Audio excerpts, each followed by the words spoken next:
Doğalı son 8 yaşında idim.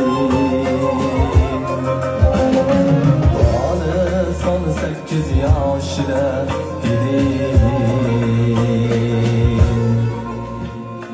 Bir bahar bo'lganda beqaror edi, dilga ish to'lganda beg'ubor edi, bir go'zal kulganda betakror edi. Bu olis 18 yoshimda edi.